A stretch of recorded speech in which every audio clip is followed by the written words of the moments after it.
Bismillahirrahmanirrahim. Assalamualaikum warahmatullahi wabarakatuh.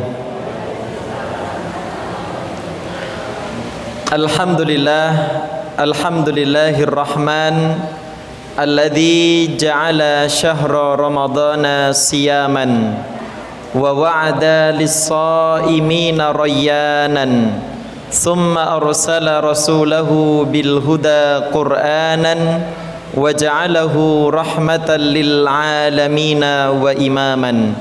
Asyhadu an la ilaha illallah wahdahu la syarikalah wa asyhadu anna Muhammadan abduhu wa rasuluhu la nabiyya wa la rasula ba'dah.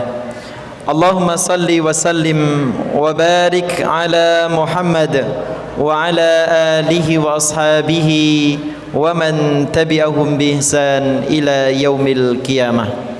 Rabbi syrah li sadri wa yassir li amri wahlul 'uqdatam min lisani yafqahu qawli. Ma'asyiral muslimin wal muslimat, para bapak, para ibu, jamaah kajian menjelang iftar Masjid An-Nur yang semoga senantiasa dalam lindungan dan dalam naungan Allah Subhanahu wa taala. Kawitanipun atur langkung rumiyin sumangga kula lan panjenengan sami tansah ngujuaken raos syukur dumateng ngarsa dalem Allah Subhanahu wa taala. Bilih wonten palenggahan ing santen menika, alhamdulillah di hari yang ke-11. Ya, leres 11 nggih Bapak Ibu.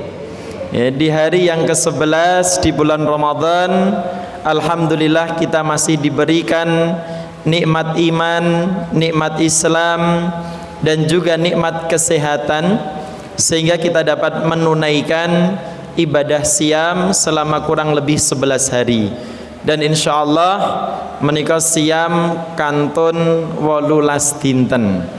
Nah, semoga 18 hari ke depan Allah senantiasa limpahkan nikmat sehat dan juga kekuatan iman untuk kita semua insyaallah. Amin. Salawat lan salam mugi tansah katur dumateng suri tauladan kita, junjungan kita Nabi Ageng Nabiullah Muhammad sallallahu alaihi wasallam, kepada keluarga beliau dan juga para sahabat, para tabi'in, tabi'ut tabi'in, beserta orang-orang salih yang senantiasa mengikuti langkah beliau hingga akhir zaman nanti. Taib, Bapak, Ibu, jamaah rahimani wa rahimakumullah.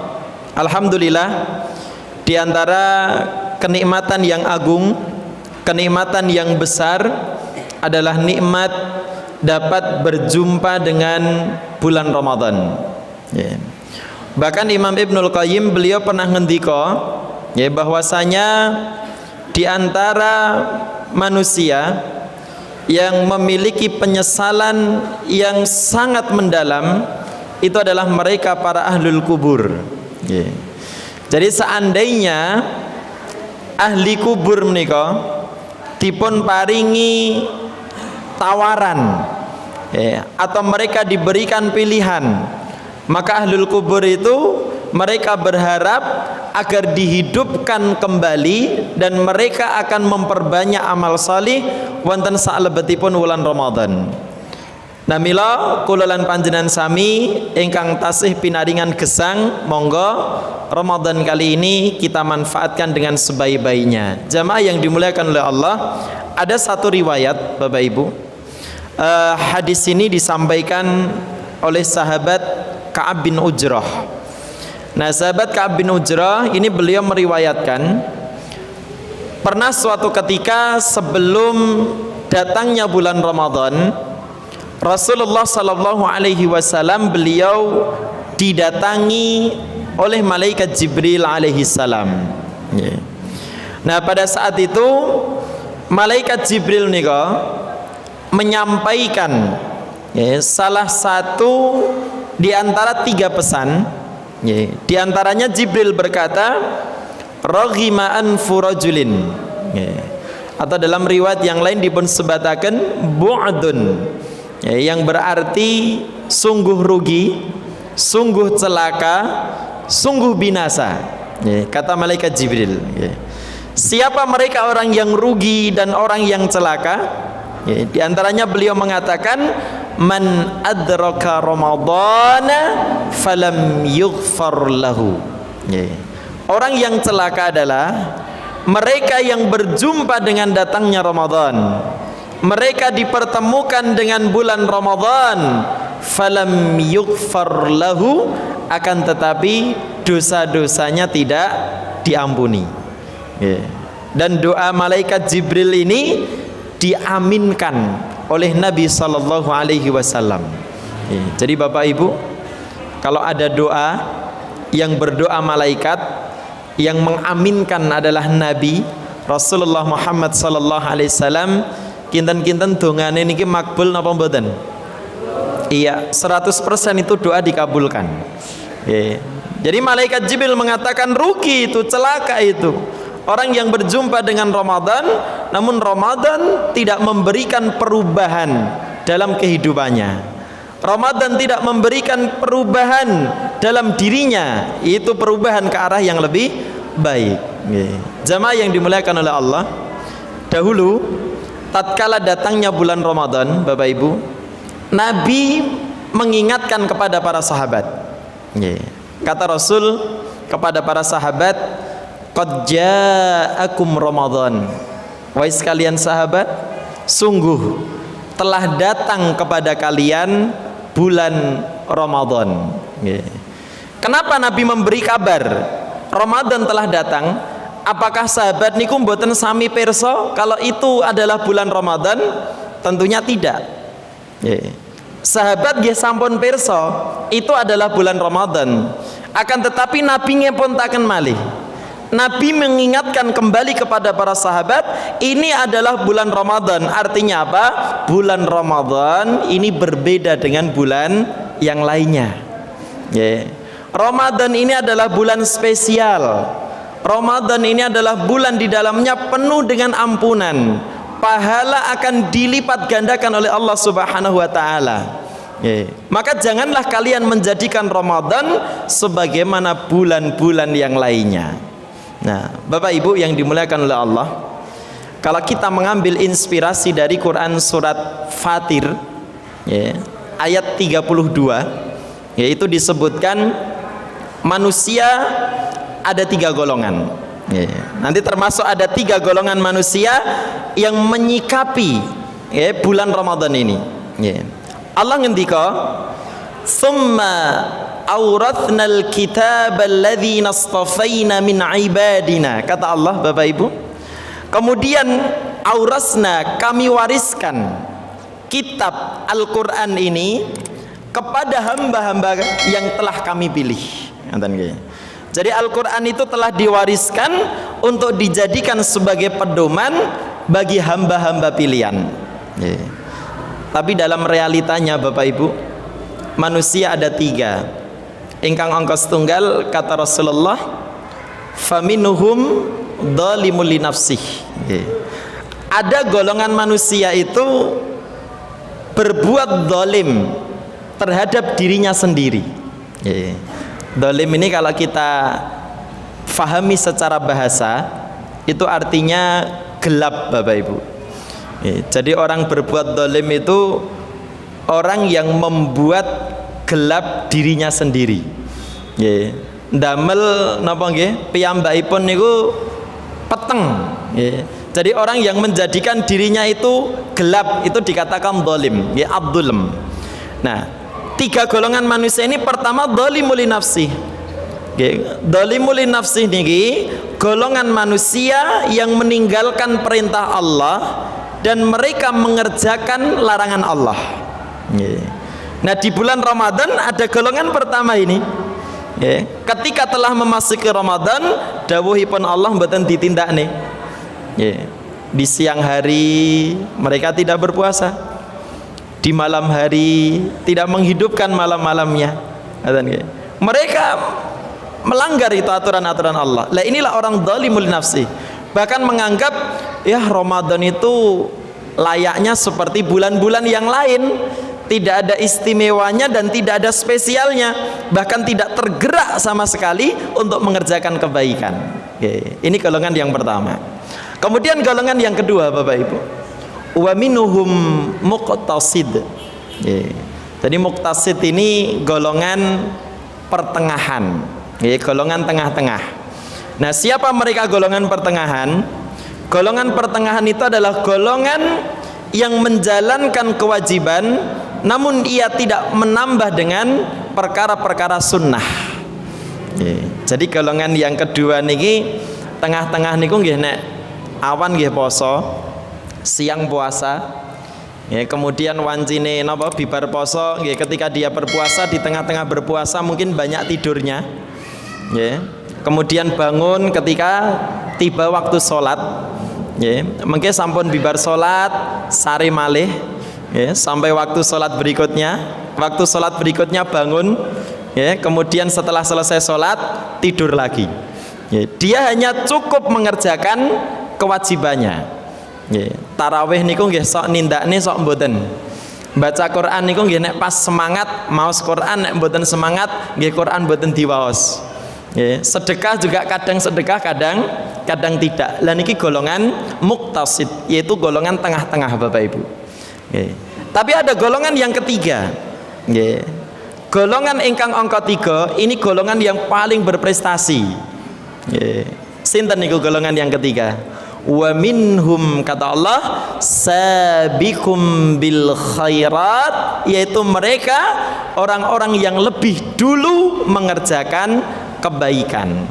Nah, terus golongan ingkang angka 3 mboten naming mencukupkan dirinya dengan kewajiban, namun dia juga menambah dengan amalan-amalan sunnah. Terus ingkang wajib dipun tindakaken, ingkang sunnah ugi dipun tindakaken. Nah, Bapak Ibu, kira-kira dari ketiga golongan ini kita termasuk golongan yang mana ini kira-kira? Pundi? Iya. Yang ketiga, alhamdulillah. Kalau golongan yang pertama tadi, Bapak Ibu, yang dhalimul nafsi, ini golongan yang nantinya ketika di akhirat hidupnya sengsara. Sengsara dia. Kemudian golongan yang kedua, muqtasid, ini dia masuk surga. Dihisab dengan hisab yang ringan. Adapun golongan yang sabiqum bil khairat menika piyambakipun dipun lebetaken wonten ing swarga bi ghairi hisab, tanpa adanya hisab. Masya Allah. Nah, jamaah yang dimuliakan oleh Allah, untuk meraih golongan yang ketiga ini, Bapak Ibu, maka dibutuhkan optimalisasi ibadah di bulan Ramadan. Kita harus mengoptimalkan ibadah di bulan Ramadan. Lah, dengan cara apa optimalisasi ibadah di bulan Ramadan? Nah, jamaah yang dimuliakan oleh Allah, diantaranya adalah dengan meningkatkan kualitas amal saleh kita di bulan Ramadan, Bapak Ibu. Nah, amal saleh apa yang harus kita tingkatkan? Nah, di sini setidaknya ada 3, Bapak Ibu. Ada 3 amalan pokok. 3 amalan pokok yang harus diprioritaskan di bulan Ramadan ini. Ingkang angka setunggal, yang pertama yaitu adalah meningkatkan kualitas ibadah sholat kita. Apa, Bu? Amalan pertama, meningkatkan kualitas ibadah sholat. Kira-kira selama ini sholat kita sudah berkualitas napa dereng nggih? Ya, karena sholat yang berkualitas itu berdampak pada kehidupan yang berkualitas. Itu prinsipnya ngoten. Maka banyak diantara para ulama niku ngendika, ketika Anda bingung memperbaiki hidup dari arah dari mana, dimulai dari mana, maka perbaikilah hidupmu dengan sholat. Jadi untuk memulai memperbaiki hidup itu dengan sholat. Karena tadi disebut meningkatkan. Kalau meningkat itu tidak stagnan, Bapak Ibu. Jadi harus ada perbaikan atau peningkatan ke arah yang lebih baik. Namanya saja meningkat, kan? Nah, lah bagaimana cara meningkatkan? Ya, misal ngeten. Kalau kita saat ini ya, sudah mampu menjaga salat wajib, maka tidak hanya cukup dengan wajibnya saja, tapi ditingkatkan dengan salat-salat sunnahnya. Ngeten nggih. Karena sekarang banyak Bapak Ibu, orang ketika melaksanakan salat ambil paket cepat kilat.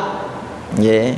Jadi paket cepat kilat itu datangnya terlambat, ya, tapi pulangnya lebih awal. Ya.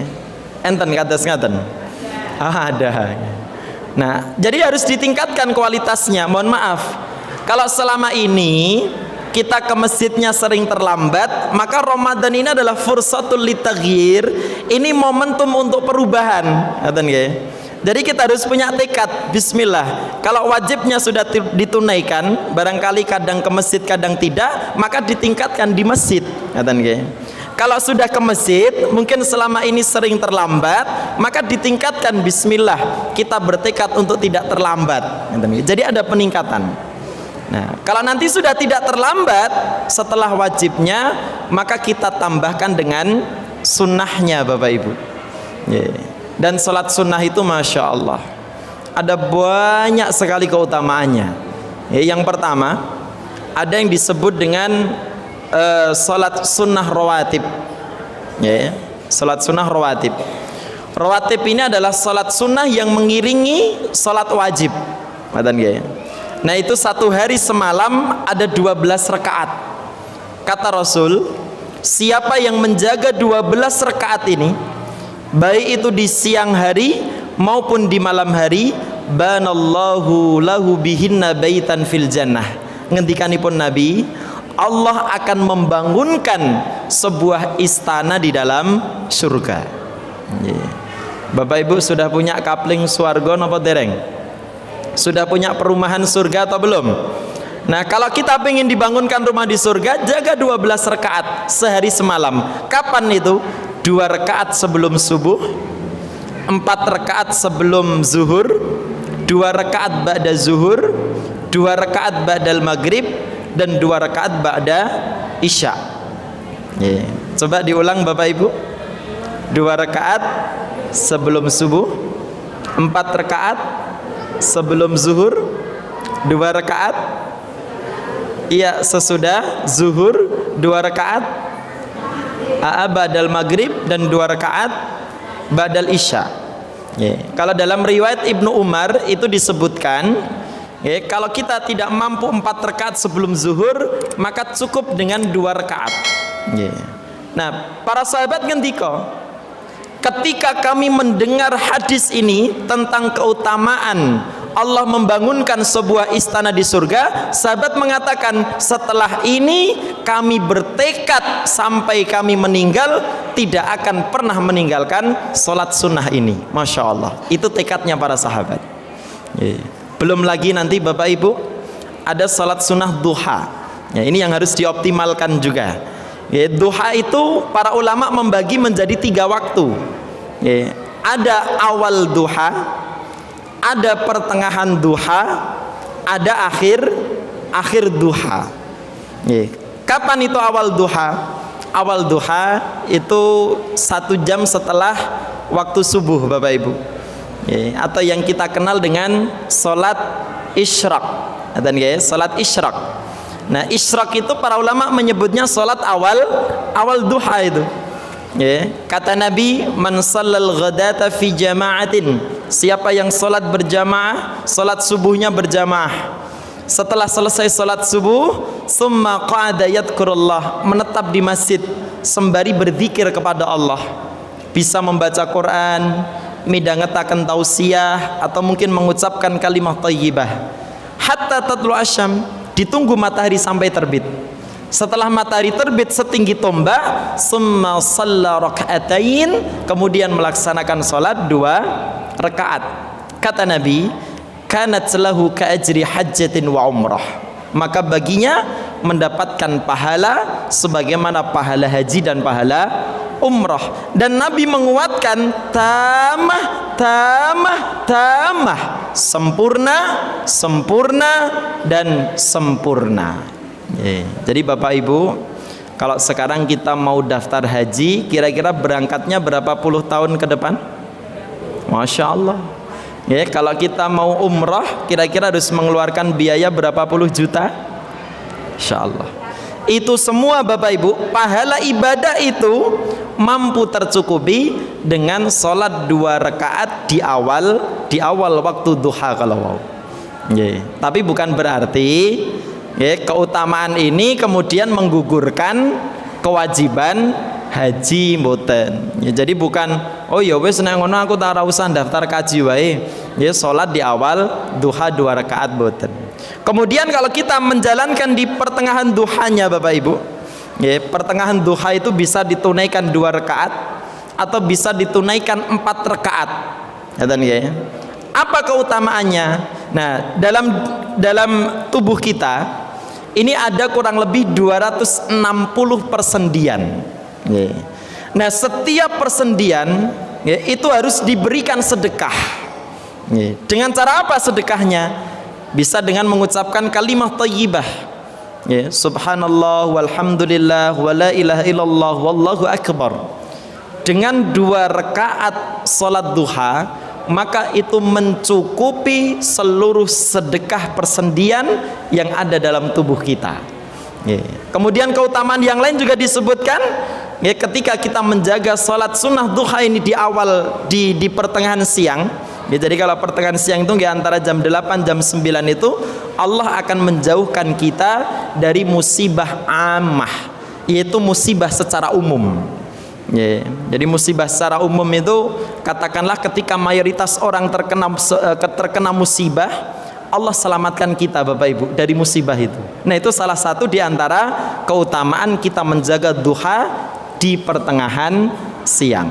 Adapun di akhir waktu, di akhir duha itu antara jam 10 jam 11, di sana ada 2 rakaat, bisa juga dengan 4 rakaat, bahkan bisa ditunaikan dengan 8 rakaat. Apa keutamaannya? Allah Subhanahu wa taala atas izin Allah akan memberikan kemudahan rezeki untuk kita semua. Nah, Bapak Ibu yang dimuliakan oleh Allah, inilah pertama. Jadi untuk mengoptimalkan ibadah di bulan Ramadan, pertama kita meningkatkan kualitas ibadah salat. Karena salat yang berkualitas sekali lagi akan memberikan pengaruh kebaikan dalam diri kita. Setidaknya Bapak Ibu, Imam Ibnul Qayyim itu mengumpulkan pengaruh salat dalam kehidupan seseorang itu setidaknya ada 5. Kata beliau, yang pertama, kalau orang itu sholatnya berkualitas, orang itu sholatnya baik, maka akan memberikan dampak pada kesabaran. Jadi orang itu kalau sholatnya khusyuk Bapak Ibu, sholatnya baik, maka dia akan menjadi pribadi penyabar. Mboten gampang nesu, mboten gampang ngamuan. Karena dalam Quran itu perintah sholat disandarkan dengan sabar. Ya ayyuhalladzina amanu sta'inu bis-sabri was-shalah. Allah mboten ngendika ista'inu bis-sabri waz-zakah atau ista'inu bis-sabri was-siyam, mboten. Tapi yang disandarkan adalah ista'inu bis-sabri was-shalah. Karena ibadah yang mampu mengokohkan jiwa kita untuk menjadi pribadi yang sabar adalah ibadah salat. Jadi kalau orang itu sholatnya baik, orang itu kalau sholatnya benar, insya Allah menjadi pribadi yang penyabar. Di sini Bapak Ibu yang sudah rajin sholat tapi masih suka marah-marah ada tidak? Nah, kalau sudah sholat dijaga tapi masih sering marah-marah, berarti sholatnya ada yang kurang baik itu. Kemudian yang kedua, kata Imam Ibnul Qayyim, sholat yang baik itu Bapak Ibu akan memberikan pengaruh pada kedermawanan. Karena apa? Perintah sholat selalu bersandar dengan perintah ibadah harta. Maka Allah ngendika wa aqimus sholata wa atuz zakah. Dirikan sholat, tunaikan zakat. Jadi seharusnya kalau orang itu sholatnya sudah baik, maka dia akan menjadi pribadi yang dermawan. Di sini yang sudah sholat tapi masih pelit ada Bapak Ibu.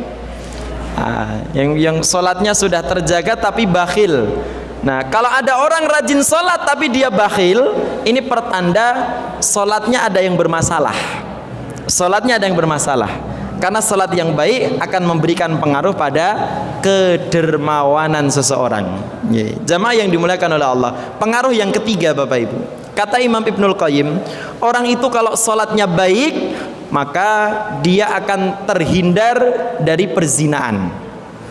Dia akan dihindarkan dari perzinaan. Kenapa? Dalam Al-Quran disebutkan fakhalafa min ba'dihim khalfun adha'us shalah wattaba'us syahawat. Kata Allah, kalau nanti sudah muncul satu generasi mereka meninggalkan sholat, maka dampaknya mereka akan menjadi pengikut syahwat. Akhirnya yang para pemuda, para remaja terjerumus dalam pergaulan bebas. Atau mohon maaf yang sudah menikah, kemudian terdorong untuk serong kanan, serong kiri, serong depan, serong belakang. Karena apa? Sholatnya tidak baik. Nah, maka Abdullah bin Abbas ngendika, kalau ada orang berbuat zina kemudian dia bertobat dari perzinaan itu, maka salah satu di antara syarat tobatnya, maka dia harus menetap di masjid selama 40 hari 40 malam. Itu kata Abdullah bin Abbas. Tujuannya apa? Untuk memperbaiki jiwanya yang rusak itu tadi. Jadi dengan sholat itu memperbaiki kualitas hidup. Kemudian yang keempat, kata Imam Ibnul Qayyim, sholat yang baik itu akan memberikan pengaruh atau dampak dijauhkannya seseorang dari kemungkaran. Allah ngendika, innas salata tanha 'anil fahsya wal munkar. Salat itu akan mencegah seseorang dari perbuatan keji dan mungkar. Lah kalau ada orang salat, salatnya rajin, maksiatnya juga rajin, nah berarti di sini salatnya bermasalah ini. Ada yang kurang baik dalam salatnya. Kenapa dia salat tapi masih terdorong untuk melakukan kemungkaran? Padahal seharusnya salat itu mencegah dari perbuatan keji dan mungkar. Yang terakhir, Bapak Ibu, kelima, orang itu kalau salatnya baik, kata Imam Ibnul Qayyim, maka Allah akan memberikan kelancaran rizki. Nah, kelancaran rizki itu tidak harus rizkinya yang banyak, hartanya melimpah, tidak, tapi diberikan kecukupan. Lah napa enten hubungane ibadah dengan rizki? Oh ada. Ternyata kalau kita mengamati ayat-ayat dalam Al-Quran, seringkali Allah menyandarkan perintah ibadah, perintah salat itu disandarkan dengan konsep rizki, Bapak Ibu. Contoh, ketika Allah perintahkan wa'mur ahlaka bis shalah, ayo perintahkan keluarga kalian untuk salat. Kemudian Allah ngendika wastabir 'alaiha, sabar dalam memerintahkan salat itu. Kemudian Allah melanjutkan la nas'aluka rizqa, kami tidak berharap rizki dari kalian. Maka sekarang ini aneh, Bapak Ibu. Kenapa orang rela meninggalkan salat? Berapa gaji mereka sehingga mereka rela meninggalkan salat? Gajinya nggak seberapa, salat ditinggalkan, ini sudah rugi. Jadi jangan dikira ketika kita salat ini mengurangi jatah rizki kita. Oh tidak. Ketika kita salat, maka salat ini akan mengurangi produktivitas aktivitas kita. Oh tidak, malah justru dengan salat Allah akan tingkatkan rizki kita. Allah tegaskan apa? Nahnu narzukuka. Kalian tidak usah khawatir. Kalau kalian menjaga salat dengan baik, nahnu narzukuka, kamilah yang akan memberikan rizki untuk kalian semua. Masya Allah. Jamaah yang dimuliakan oleh Allah, adapun ibadah yang kedua, setelah sholat, Bapak Ibu, di bulan Ramadan yang harus kita tingkatkan adalah interaksi kita dengan Al-Quran. Kata para ulama, fa'aksir min tilawatil Quran. Ayo perbanyak untuk berinteraksi dengan Al-Quran. Ini sudah masuk hari yang ke-11, Bapak Ibu. Kalau kita punya target khatam Al-Quran di bulan Ramadan, seharusnya hari ini minimal kita sudah sampai di juz keberapa? Juz ke-11. Tapi kalau juz ke-11 tidak nyampe target, Bapak Ibu. Karena menurut hisab, Ramadan 1444 ini 29 hari. Ya. Jadi nanti untuk Ramadan kali ini ada potensi perbedaan ya, antara metode hisab dengan metode ru'yah. Ya, menurut hisab 21 April tepatnya di hari Jumat. Adapun ru'yah kemungkinan di hari Sabtu ya, tanggal 22. Ya, tapi meskipun nanti ada potensi perbedaan, ampun ngantos perbedaan ini menjadikan sumber perpecahan. Nah, Bapak Ibu yang dimuliakan oleh Allah, aksir min tilawatil Quran ya, karena bulan Ramadan ini selain disebut syahrul siyam, Ramadan ugi dipun sebat syahrul Quran, yaitu bulan diturunkannya Al-Quran. Nah, maka kita tingkatkan. Bagaimana cara meningkatkan kualitas interaksi dengan Al-Quran? Nah, untuk berinteraksi dengan Al-Quran itu setidaknya ada 3 Bapak Ibu. Pertama adalah Al-Qiraah ya, Qiraah itu membaca. Jadi bulan Ramadan itu diperbanyak membaca Al-Quran ya, itu satu hurufnya bernilai 10 kebaikan. Adapun di bulan Ramadan dilipat gandakan menjadi 10 kali lipatnya, 700 kali lipatnya, bahkan pada kelipatan yang tidak terhingga ya, itu satu hurufnya. Membaca saja tanpa disertai dengan memahami itu sudah bernilai pahala ya, itu kalau membaca saja ya.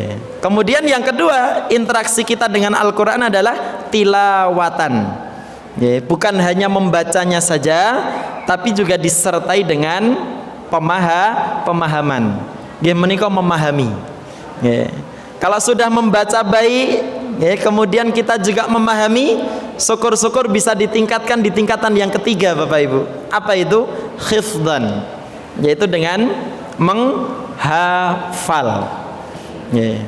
Nah, mboten saged 30 juz ya, minimal juz 30 ya. Simbah-simbah jangan kalah sama cucu-cucunya ya, jangan sama kalah sama putra-putrinya ya, yang sudah 1 juz, 2 juz, 3 juz, bahkan 5 juz ya. Lah ini ditingkatkan. Kita punya tekad Bapak Ibu di Ramadan ini ya, kagem ingkang dereng saged maos Al-Quran, tekadnya apa? Bismillah, Ramadan kali ini bisa membaca Al-Quran ya. Kalau yang sudah bisa tapi kualitas bacaannya ya tak ya, mungkin masih terbata-bata ya, maka punya tekad, bismillah, saya harus privat ini, privat ngaji, cari guru ngaji, datangi halaqah Quran. Target saya Ramadan kali ini bacaan Qurannya lancar. Ngaten ya. Yang sudah bacaannya Quran lancar, tingkatkan kualitasnya. Bismillah, Ramadan kali ini nggih paling boten nggih, kalau juz 30 ndak bisa ya setengah juz dari juz 30 nggih. Saged boten kinten-kinten. Ya, dari surat Anas sampai surat Al-Balad. Ya, sampun hafal dereng, Pak? Insyaallah. Kalau setengah juz mungkin wah itu masih keberatan Ustaz. Ya seperempat juz sajalah. Dari surat Anas sampai surat Al-Qari'ah. Ya, pun hafal napa dereng? Masya Allah. Khususnya bapak-bapak. Ya, karena dulu ketika pandemi itu banyak ibu-ibu mengeluh, Pak. Ya, ibu-ibu itu ada yang bertanya, Ustadz, bagaimana hukum kita bermakmum dengan imam yang setiap rekaatnya itu bacaannya kulhu sama inna a'toinakal kausar. Ya. Loh, lah kenapa Bu? Ya karena pandemi itu ya, suami saya tidak banyak hafal ayat, tidak banyak hafal surat Al-Quran. Ya, jadi tarawih 11 rakaat niku sing diwaos kulhu kali inna atau inna. Ya tidak apa-apa ya. Tapi kalau bisa ditingkatkan maka itu lebih baik Bapak Ibu ya. Nah jamaah yang dimuliakan oleh Allah, adapun yang terakhir ingkang angka 3 Bapak Ibu, untuk optimalisasi ibadah di bulan Ramadan, diantaranya para ulama mengatakan fa'aksir minas sadaqah ya. Ngatah-hatahaken anggenipun apa? Iya bersedekah ya, sedekah. Sedekah itu berasal dari kata sedekah yang artinya jujur, yang artinya benar ya. Berarti kalau kita mengeluarkan harta kita di jalan Allah, itu adalah bukti kebenaran iman kita ya. Karena iman tidak hanya diucapkan, iman tidak hanya diyakini, tapi iman harus dibuktikan. Nah bukti iman itu adalah dengan cara bersedekah. Abdullah bin Abbas ngendika bahwasanya Nabi SAW ajwadun nas. Jadi Nabi itu orang yang gemar memberi Bapak Ibu. Beliau dermawan, suka memberi. Ya, bahkan kedermawanan beliau itu terlihat ketika ada seorang sahabat yang memuji. Ya, jadi kalau ada sahabat yang memuji pakaian atau surban yang dikenakan oleh beliau, maka beliau segera pulang mengganti pakaian itu, kemudian pakaian itu diberikan kepada sahabat yang memberikan pujian tadi. Ya, jadi Nabi itu, ya misal ketika dipuji surbannya bagus wahai Nabi, langsung diberikan Bapak Ibu. Ya. Nah, coba kalau ibu-ibu dipuji jilbabnya bagus sekali Bu, ya, dikasih tidak Bu? Masya Allah.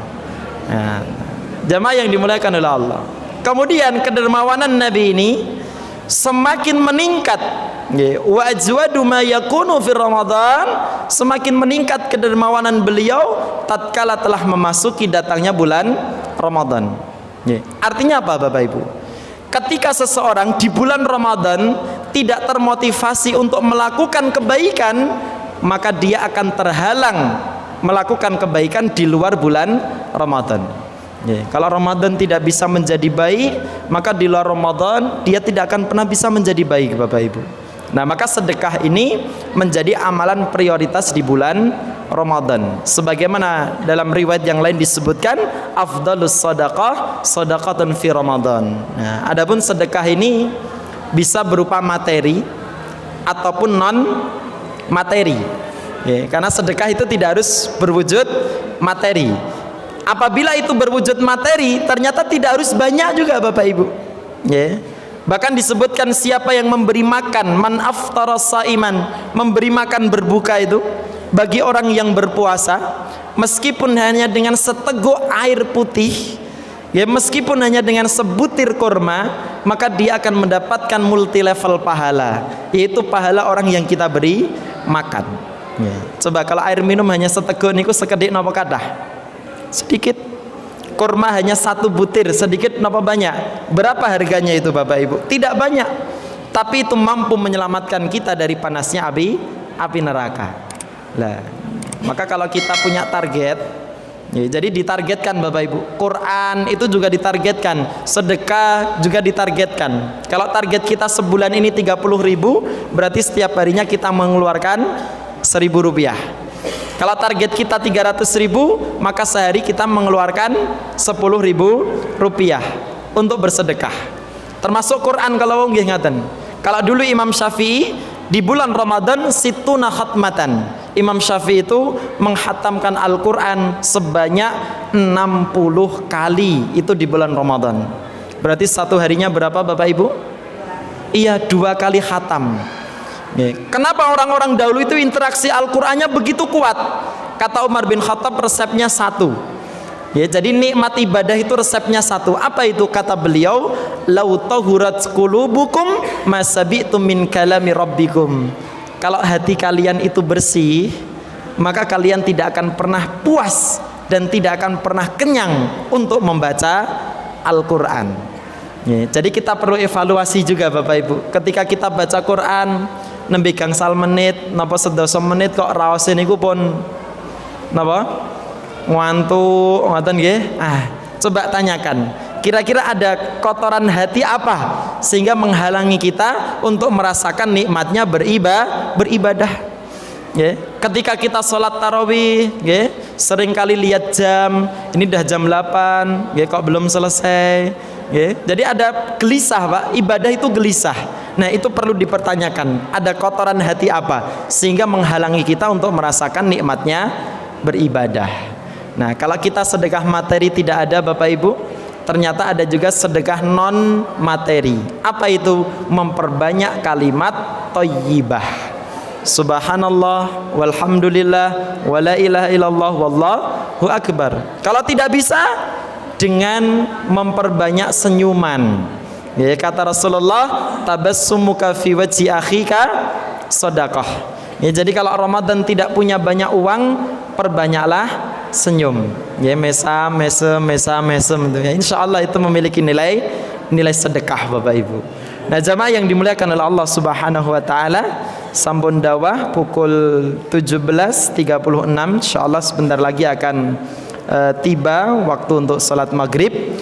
Ya, dan sebelum kami akhiri Bapak Ibu, ada amanah dari salah satu jamaah Masjid An-Nur ingkang saat menika nembe nandang gerah, ya menika Ibu Suyatmi, ya beliau rutin jamaah Masjid An-Nur, saat ini sedang dirawat di Rumah Sakit Dr. Muardi. Kita doakan bersama-sama semoga beliau segera diberikan kesembuhan seperti sedia kala.